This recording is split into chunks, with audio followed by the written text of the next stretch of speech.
할렐루야.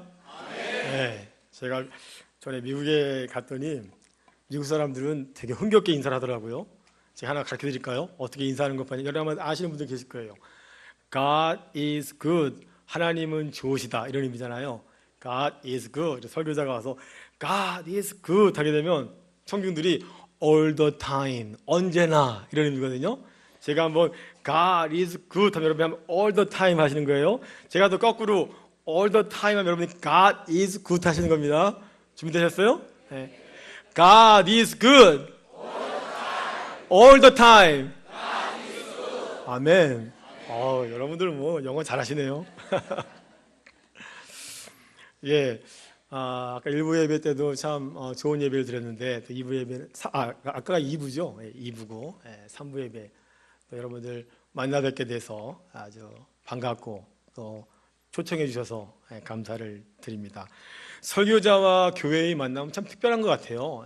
저는 여러분들의 교회 사역자가 아니기 때문에 사실은 제가 설교하러 오지 않으면 여러분들과 저랑은 인생이 달라질 수도 전혀 이렇게 만날 수 있는 접촉점이 없을 수도 있어요. 뭐 제가 이렇게 아주 유명한 방송 설교에 나오는 사람도 아니기 때문에.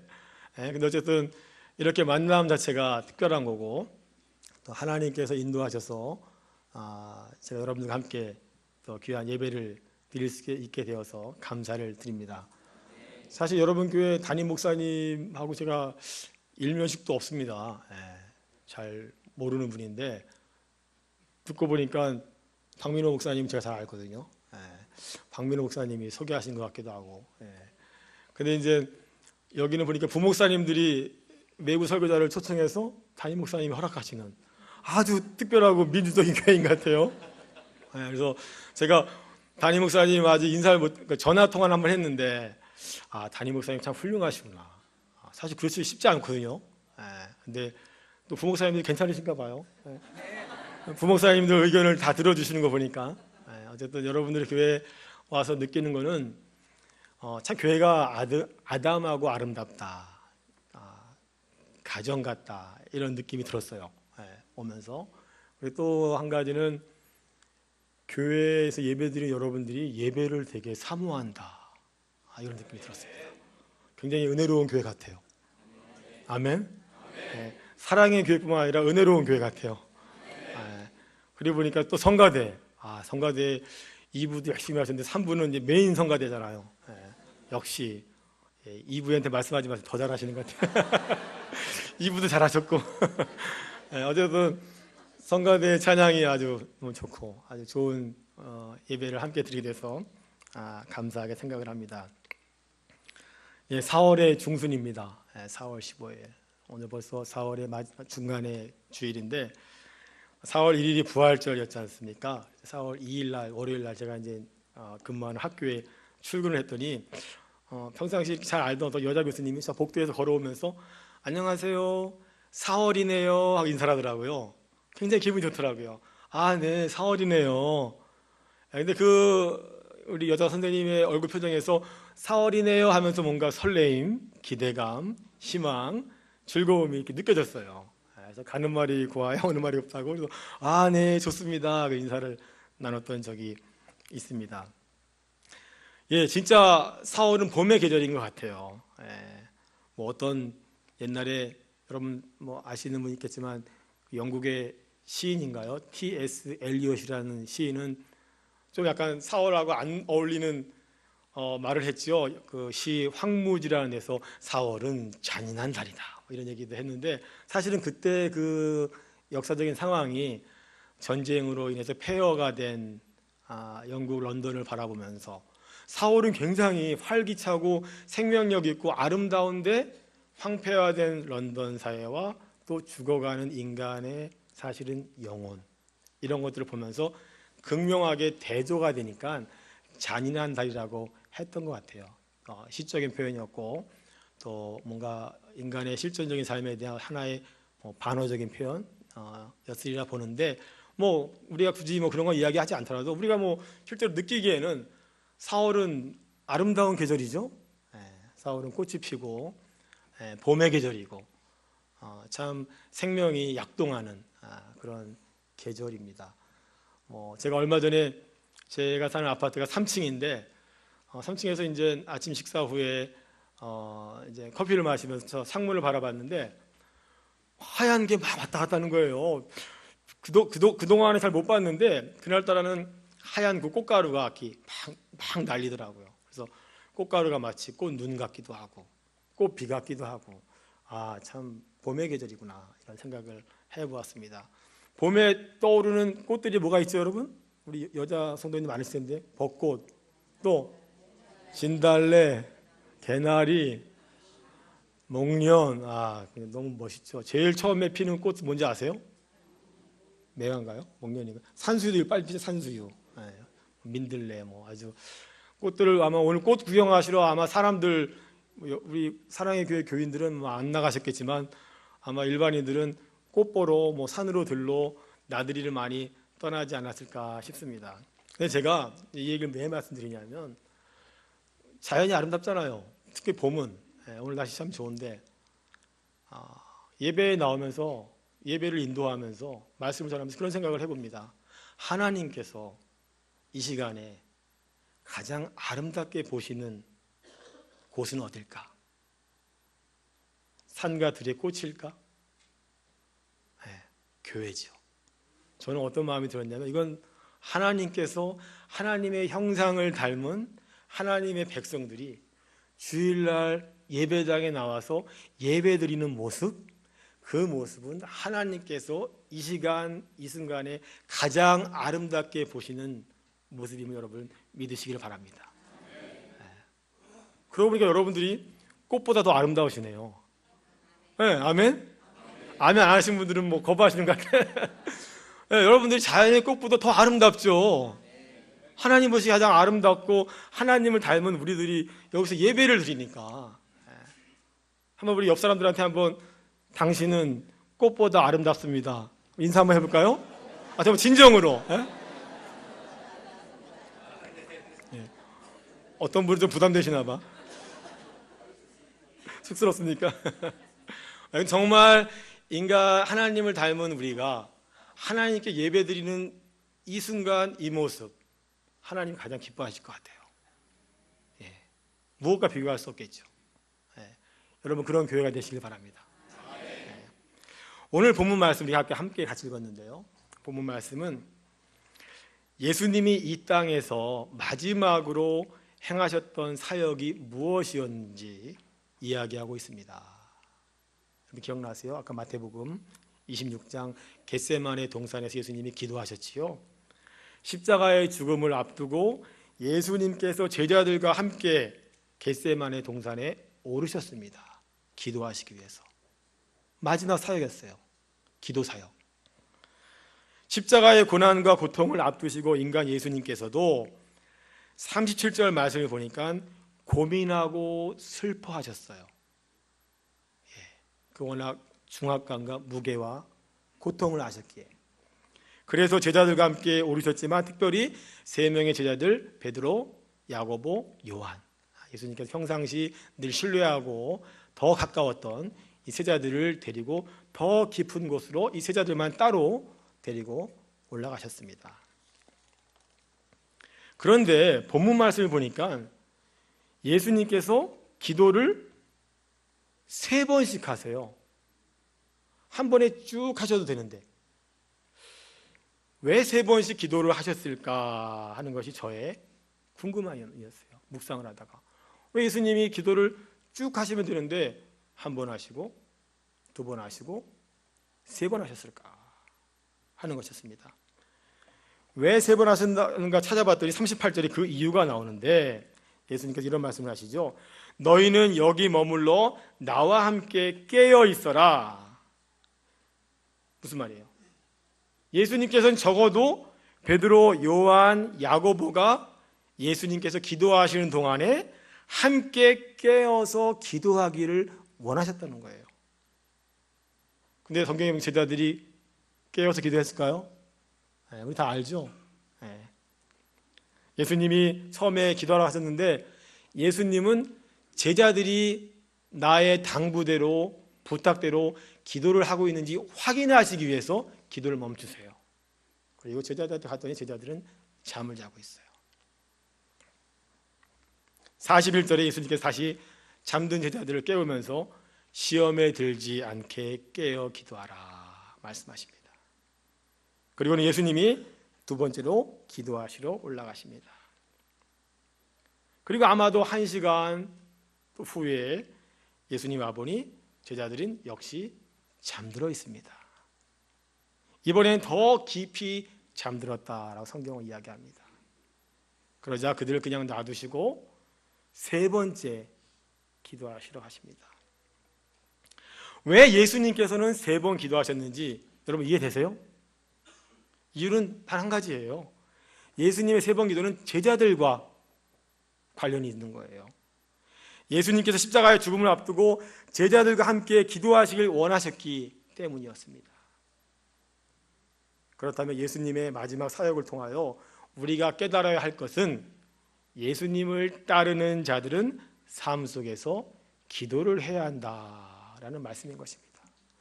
예수님을 따르는 사람들은 지금도 예수께서 우리가 기도를 하고 있는지 함께 기도하기를 원하시기 때문에 우리가 삶 속에서 기도하시기를 원하신다는 것입니다. 때문에 오늘 말씀은 우리가 왜 기도해야 하는지 기도의 중요성을 말씀합니다. 왜 우리가 기도해야 할까요? 첫째로 우리는 사명을 감당하기 위해서 꾸준히 기도해야 합니다. 예수님께서는 인간적인 슬픔과 고뇌 속에서 사명을 이루기 위해 밤에 2시간, 3시간 길게 기도하셨어요. 사명 앞에서 피땀을 흘리시면서 기도하시는 예수님의 모습을 보면서 우리는 어떤 사명을 가지고 기도를 하고 있는지 여러분 자신을 돌아보시기를 바랍니다. 여러분 어떤 사명 갖고 계세요? 네. 사명 있으세요? 네? 아멘? 네. 아멘 안 하신 거면 사명이 있다가 없다가 없으신 거 아니에요 혹시? 저는 사명을 생각하면서 우리가 예를 들면 가령 선교사가 되고 목사가 되고 교회 사역자가 되는 것도 귀한 사명이지만 우리 삶 속에서 우리가 구체적으로 이뤄야 될 모습들, 하나님이 원하시는 삶을 살아내는 것이 바로 사명이라고 생각합니다. 어쩌면 우리의 태도의 변화도 사명일 수 있겠죠. 누군가를 사랑해야 되는데 사랑하지 못한다면 사랑해야 합니다.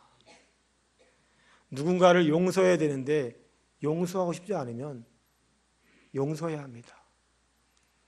선한 일도 해야 되고요, 정의로운 일도 해야 되고, 봉사도 해야 하고, 내 안에 잘못된 습관이 있다면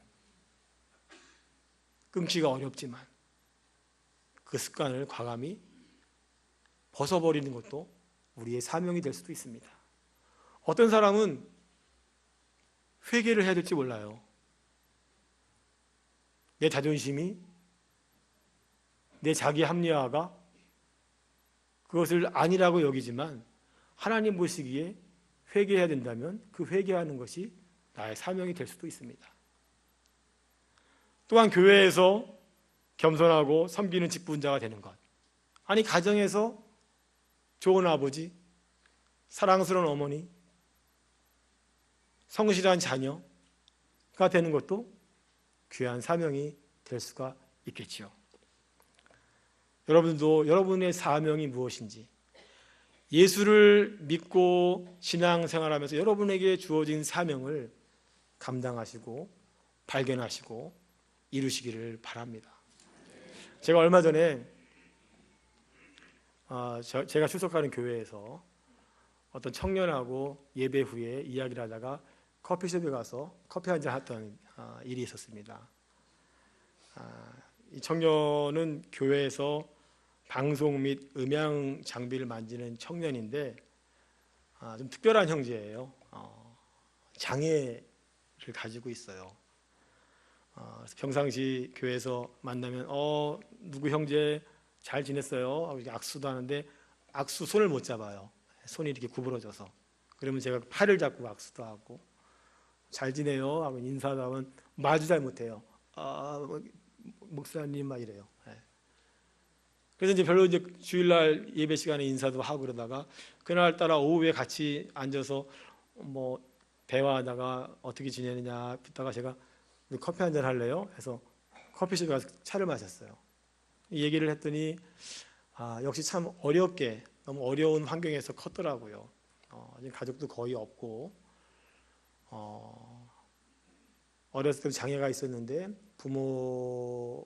불우한 환경에서 부모들한테 학대도 받고 결국 부모님들은 세상을 떠나고 10대부터 10대 내내 불교에서 운영하는 고아원에서 성장을 했고 참 그 가슴 또 장애이기 때문에 말도 잘 못하고 잘 거동도 불편하고 그래서 제가 커피 마시면서 이런저런 얘기를 하면서 참 많이 느끼고 많이 배웠어요. 사람들의 어떤 특별히 어려운 사람들의 삶에 대해서도 그렇고 지금 뭐 하냐고 했더니 주중에 이제 장애인들을 고용하는 어떤 커피숍에서 커피를 주문받는데요. 커피를 뭐 만들지 못하고 주문을 받아서 뭐 이렇게 카운터하고 그러는데 열심히 살아요. 근데 이제 대학을 이제 장애 관련된 재활복지 쪽 가서 공부하고 지금 이렇게 뭐 고용이 돼서 일도 하는데 한 달에 얼마 버니 했더니 조금 벌어요 이러더라고요. 얼마만큼 버는데 80만 원 번대요. 그거 가지고 11조하고 더 놀라운 사실은 거기서 좀 뛰어서 자기보다 어려운 후배들을 돕고 그렇게 살고 있더라고요. 참 제가 이렇게 너무 숙연해졌고 참 우리 사회 여러 가지 이런 다양한 그런 층들을 또 볼 수가 있었습니다. 근데 이 형제가 주일 아침 되면은 몸도 불편하잖아요. 자전거 이렇게 타고서 이렇게 좀 멀리서 와요. 근데 꼭 와서 예배에서 자기가 맡은 일, 뭐 방송을 이렇게 만지고 또 뭐 음향을 만지고 좀 서툴지만 그거를 꾸준히 하는데 그게 자기 사명이라고 생각한대요. 그 봉사가. 그 모습이 너무나도 귀하고 너무나 아름다웠던 거예요. 그래서 제가 여러분 오늘 말씀을 드리면서 느끼는 거 뭐냐면 여러분은 어떤 사명을 가지고 계세요? 거창한 사명 생각하지 마시고 우리가 예수께서 사명을 위해서 기도하셨던 것처럼 우리 그리스도인들은 사명 감당을 위해서 그 작은 사명이라도 꾸준하게 감당하기 위해서 여러분 기도하시기를 바랍니다. 기도하시는 삶이 예수께서 우리에게 당부하신 말씀이라 사실 여러분들 기억하시기를 바랍니다. 첫째로 우리가 기도해야 될 이유는 우리가 사명 감당을 위해서 꾸준히 기도해야 한다면 둘째로 우리가 기도해야 될 이유는 우리가 시험에 들지 않도록 깨어서 기도해야 하기 때문에 기도해야 합니다.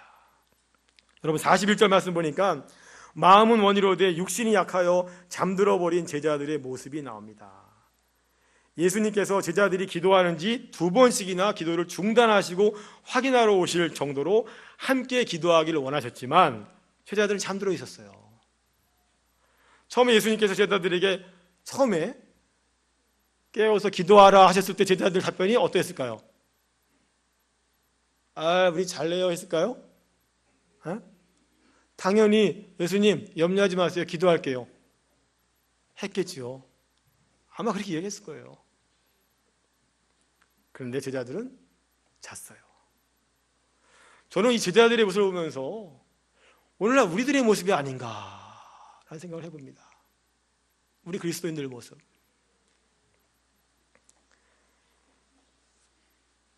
예수님은 제자들이 기도하시는지 확인하시려고 3번씩 기도하시고 제자들은 3번씩 잠들고 인생의 아이러니 아니에요? 우리는 예수를 잘 믿어보려고 선한 삶 살려고 하지만 그렇게 못하고 기도하겠다고 다짐하지만 기도하지 못하고 봉사하겠다고 하지만 그렇지 않고 신앙적으로 살겠다고 하지만 그렇게 생각하지 못하고 하는 일들이 때로는 신앙의 딜레마가 아닌가 싶습니다. 때문에 오늘도 예수님께서 우리에게 말씀하고 계시는 거예요. 깨어 기도하라. 깨어 기도하라. 우리 이 시간 예수님께서 말씀하고 계시다는 것입니다. 제자들이 잠자나 안 자나 기도하나 안 하나 확인하시기 위해서 예수님이 기도를 멈추신 거예요. 같이 기도하기 원하셨기 때문에. 사실 제자들은 마음은 원이었지만 육신이 피곤했다라고 이야기하는데, 오늘 우리 주변의 상황을 바라보면 육신의 피곤함도 피곤하지만 사실은 문제는 영적인 게으름은 아닐까라는 생각을 합니다. 영적인 게으름.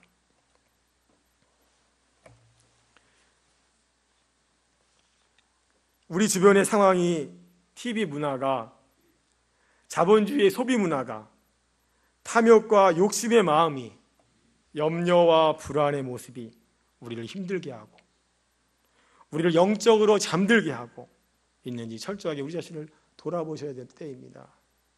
여러분, 요즘에 TV에서 미투 운동 얘기 다 들으셨죠? 어떠세요? 참 미투 운동으로 많은 사람들이 당황스럽고 당혹해합니다. 뭐 이제 터질 것이 터졌다. 누군가는 굉장한 여성 혁명이다. 이제 세상이 바뀌어야 된다.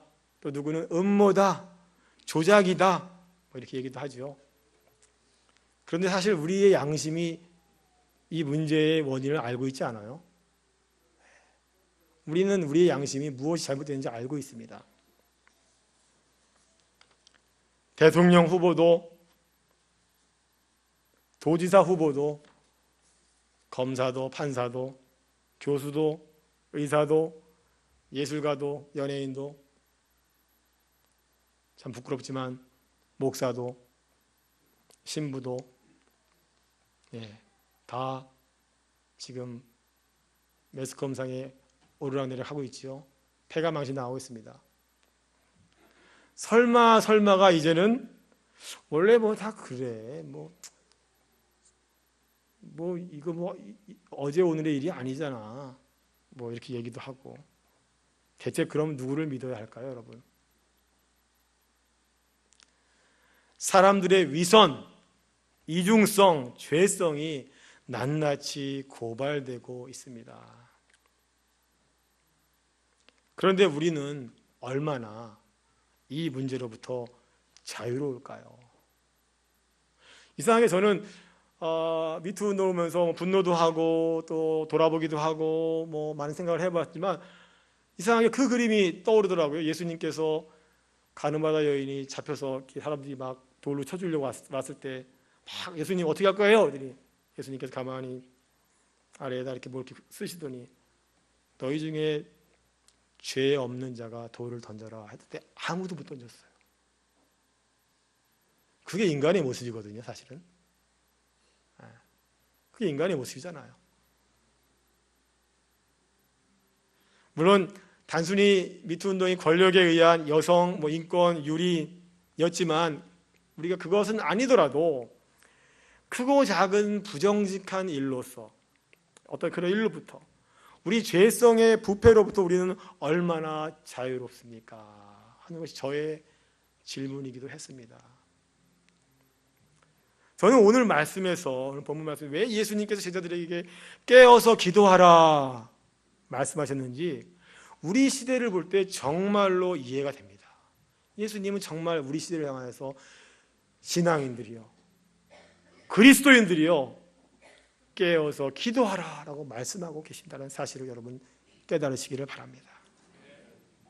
우리 모두는 시험에 들지 않도록 깨어서 기도해야 합니다. 저도 어제 어디 갔는데, 어느 병원에 갔는데, 병원 다 그런 건 아니겠지만, 어떤 간호사분이 굉장히 막 저한테, 환자 손님이 아니에요, 막 짜증을 내고 막 내가 봐도 너무 말도 안 되는 행동을 하길래 제가 화가 나가지고 그냥 한 방 쏘아붙일까 하다가 참았어요. 그러면서 마음에 얼마나 피곤하고 스트레스가 있으면 이럴까 하고 그냥 꾹 참았습니다. 자존심 상했지만. 분명히 내가 잘못한 게 없거든요. 그냥 물어봤는데. 여러분, 우리는 어제도 오늘도 시험 당할 일을 만날 거예요. 내일도 만납니다. 시험거리 도처에 가득한 것이 우리의 삶이 아닐까요? 때문에 우리는 주님의 당부대로, 명령대로 깨어서 기도하는 삶을 통해 신앙인의 삶을 아름답게 가꾸어 가야 할 것입니다. 저는 신앙이라는 것이 우리가 예수 믿고 복 받고 하늘나라 가는 거 정말 중요한 우리의 신앙적인 기대지만, 오늘날 우리의 삶의 현장에서 예수 믿는 신앙인들이 예수님의 정신과 예수님의 말씀을 따라 살아내야 되는데, 그렇지 못하기에 한국교회가 추락하고 한국교인들이 영적으로 무기력해지고, 우리가 그리스도인으로서의 그런 빛과 소금의 역할을 전혀 감당하지 못하고 있지 않는가 생각을 합니다, 여러분. 때문에 오늘 우리 예수님 말씀처럼 우리가 깨어서 기도하고 시험에 들지 않는 우리의 삶이 되시기를 여러분 주의 이름으로 축원합니다. 자, 세 번째로 왜 기도를 해야 되나? 첫째로 기도는 왜 해야 되죠? 사명을 감당하기 위해서 꾸준히 기도해야 되고, 둘째로 시험에 들지 않기 위해서 깨어 있어야 되기 때문에 기도해야 되고, 셋째로 여러분, 기도할 때가 언제나 있는 것이 아니다라는 것입니다. 기도할 때가 있습니다. 기도하고 사명 감당하는 것은 때가 있다는 것입니다. 예수님께서 제자들에게 간곡히 기도를 부탁한 때가 언제나 있었던 것은 아니었습니다. 십자가의 고통과 죽음 앞에서 제자들이 기도로 동참할 순간을 바로 그날 겟세마네에서의 동산, 그 저녁이 아니고서는 이미 기회는 없는 거예요. 예수께서 기도 부탁은 그 순간 그 장소였던 거예요. 제자들은 잤죠.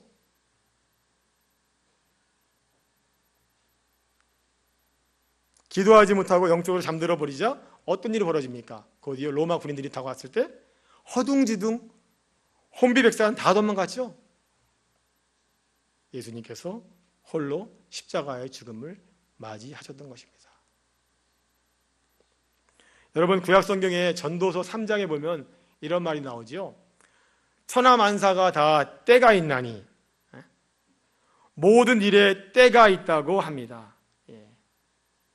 날 때가 있고, 죽을 때가 있고, 심을 때가 있고, 뽑을 때가 있고, 찾을 때가 있고, 잃을 때가 있다. 여러분 또한 기도할 때가 있다는 것을 믿으시기를 바랍니다. 제가 제 이야기 좀 할게요. 이 말씀을 생각하면서 제가 저의 삶의 간증일 수도 있고, 기도할 때가 언제나 있는 것만은 아니다라는 말씀을 드리면서, 제가 2년 전에 2016년도죠. 5월에 몸에 뭐가 발견이 됐어요. 제 몸에. 그래서 병원에 가서 검사를 하고 수술을 했더니 암이었습니다. 여러분, 저 지금은 좀 건강해 보이나요? 건강해 보여요? 사람 참 모르잖아요. 여러분 가운데도 뭐 병이 있으신 분들 계실 수도 있고, 암에 걸린 거예요. 그 암도 어떤 암이냐면 중증암이에요. 여러분 그 스티브 잡스 아세요? 애플? 미국의 스티브 잡스 억만장자였죠. 스티브 잡스가 56세에 세상을 떴는데 그 암, 췌장암이었던 거예요. 그래서 분당 서울대병원에서 수술을 받았습니다. 그래서 췌장 3분의 2를 잘라내고 그 옆에 있는 비장도 다 제거하고, 근데 다행히 몸으로 전이가 안 됐어요. 거기서 다 끝났어요. 그래서 제가 지금 비장이 없기 때문에 이 비장한 마음으로 살아야 됩니다. 근데 그래서 제가 2016년도 5월부터 수술 받고 11월, 12월까지 이제 입원도 한 3주, 4주 하고, 항암 치료 6개월 받고, 학교도 휴직을 하고, 그렇게 시간을 보냈습니다. 물론 지금도 추적 검사를 해야 되고, 제가 또 검사를 받고 있고 조심을 해야겠지요. 근데 이제 의사분한테 물었어요. 제가 의사 선생님한테, 췌장암은 원래 잘 발견이 안 된대죠. 발견이 되면 3기, 4기예요. 발견이 되면 그냥 끝이래요.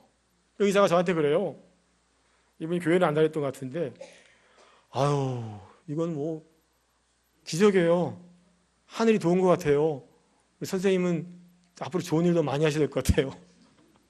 이런 얘기를 하더라고요. 그래서 제가 물었어요. 제가 요번에 검사에서 혹시 우연히 발견이 안 됐다면 어떻게 됐었을까요? 했더니 그러면 한 6개월 지나면 말기로 갔을 거예요. 그 얘기를 듣는데 제가 그냥 눈이 캄캄해지더라고요. 그때 수술 안 했으면 제가 오늘 이 자리에 못 왔죠. 여러분하고 만날 일은 없었겠지요 라는 생각도 합니다. 사람이 부터 한번 큰 일을 겪게 되면은 생각이 바뀐다고 하죠. 여러분 혹시 그런 경험하신 분들 계실 것 같아요. 저는 그때 이후로 깨달은 게 뭐냐면 사람이 정말 죽는구나. 사람이 정말 죽는구나. 그리고 그 죽음은 갑자기 어느 날 올 수도 있구나 라는 마음이었어요. 그래서 요즘도 말씀을 보고 찬양을 하다 보면 괜히 막 눈물이 막 나요. 마음으로부터 정말 눈물이 많이 나요. 내가 왜 살았을까? 왜 하나님 나를 살려주셨을까? 내가 왜 그 고통과 어려움을 겪었어야 했을까? 그래. 내가 감당해야 될 사명이 있구나. 하나님이 나에게 맡기신 사명이 있기 때문에 나를 살려주셨구나 하고 깨달았습니다. 여러분, 저는 제 삶을 통하여서 이 사명을 감당하기 위해서 이제 더 열심히 살려고 해요. 저의 죽고 사는 문제를 하나님께 맡기고, 치료도 하나님께 맡기고, 왜냐하면 때가 있는데 이 때가 언제나 나를 기다려주는 건 아니기 때문에 라는 생각을 해보았습니다. 여러분, 우리가 기도하고 예배하고 하나님 찬양하고 특별히 우리에게 주신 크던 작던 그 사명을 이루기 위한 때가 늘 있다는 것을 기억하시기 바랍니다. 여러분, 그때는 다음이 아니에요. 나중이 아니에요. 좀 더 편할 때가 아니에요. 지금 이 순간 이 시간이 하나님께서 여러분에게 주신 그 작던 크던 그 사명을 이루시는 때임을 믿으시기를 바랍니다. 여러분의 삶은 사명을 감당하라고 주신 하나님의 선물입니다. 하나님께서는 여러분들의 삶을 통해 여러분들의 믿음의 삶, 기도의 삶을 통해 그 뜻, 그 사명을 이루실 것입니다. 얼마 전에 제가 성경을 쭉 읽다가 잠언 30장을 읽었는데 굉장히 또 새롭게 전에도 읽었던 내용이었지만 새롭게 깨달은 바가 있어서 여러분들에게 말씀을 좀 나누고자 합니다. 잠언 30장 여러분 집에 가서 찾아보시면 되는데 굉장히 거기 잠언 30장 여러분 잠언은 누구의 글이죠 보통? 솔로몬 왕의 글이잖아요. 근데 유일하게 한두 사람 나와 31장도 마찬가지 30장에 아굴이라는 사람의 기도가 들어가 있어요. 잠언 30장은 아굴의 기도예요. 근데 이 아굴이 누군지 몰라요.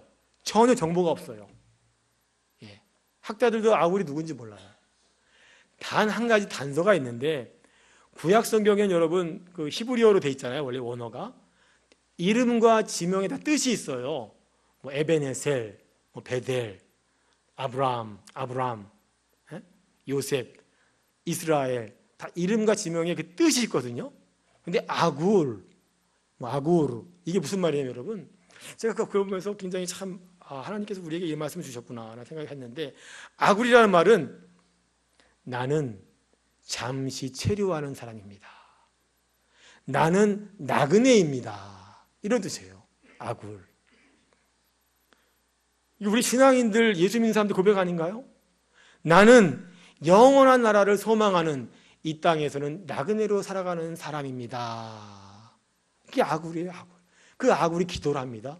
기도를 하는데 7절, 8절, 9절에 두 가지 기도를 해요. 하나님, 제 평생에 죽을 때까지 이 두 가지 기도를 하겠습니다. 이 기도를 응답해 주세요. 이 기도대로 살겠습니다. 이 기도가 제 삶에서 이루어지게 하십시오. 두 가지 기도가 뭔지 아세요, 여러분? 첫째, 하나님, 헛된 것과 거짓말을 내게서 멀리 하옵시며, 헛된 것과 거짓말을 내게서 멀리 하옵시며, 둘째로 하나님, 나를 가난하게도 부하게도 마옵소서. 내가 가난해지면 먹을 게 없어서 도둑질해서 하나님의 이름을 망령되게 할 수 있고, 내가 너무 부해지고 탐욕스러워지면 하나님을 몰라라 하고 하나님을 버릴 거기 때문에 하나님, 나에게 가난하지도 말고 탐욕스럽지도 않고 그런 삶을 살게 하시옵소서 라는 기도 제목이에요. 저는 이 기도를 다시 한번 읽으면서 정말 하나님이 우리에게 원하시는, 우리 신앙인들, 아니 이 땅의 모든 사람들에게 원하시는 기도가 바로 이런 기도가 아닐까라는 생각을 해봤습니다. 여러분, 미투 운동의 핵심이 뭐예요? 오늘날 사회의 여러 가지 문제의 원인이 뭐예요? 여러분 다 아시잖아요. 뭐가 문제인지. 근데 아굴은 하나님, 나는 영혼을 소망하는 이 땅의 나그네로 잠시 체류하는 사람 아굴입니다. 헛된 것들 거짓말하지 않게 하시고, 가난하게도 너무 탐욕스럽게도 살지 않게 하시옵소서 하는 이 기도 제목. 저는 오늘 이 말씀, 이 기도가, 이 아굴의 기도가 여러분들의 기도가 된다면 여러분의 교회는 달라질 것입니다. 여러분의 교회는 더 사랑의 공동체가 될 것입니다. 여러분의 교회는 더 은혜의 공동체가 되리라 확신합니다. 아니, 여러분들 교회뿐만이 아니에요. 오늘날 한국교회 많이 추락하잖아요. 한국교회 신뢰도, 교인들에 대한 신뢰도 사람들이 별로 이렇게 안 믿는다고 하지요. 왜 그럴까요? 우리 한국교회가, 교우들이 정말 이 아굴의 기도, 예수께서 말씀하셨던 것처럼 쉬지 않고 기도하는 가운데 시험에 들지 않고 주님의 뜻을 살아간다면 이 땅에 여러분들의 이웃에 하나님의 은혜와 하나님의 임재가 강력하게 선포되는 아름다운 세상, 사회가 되리라 확신합니다. 여러분, 그 사명을 다 이루시는 여러분의 삶이 되시기를 주님의 이름으로 축복합니다. 기도하시겠습니다.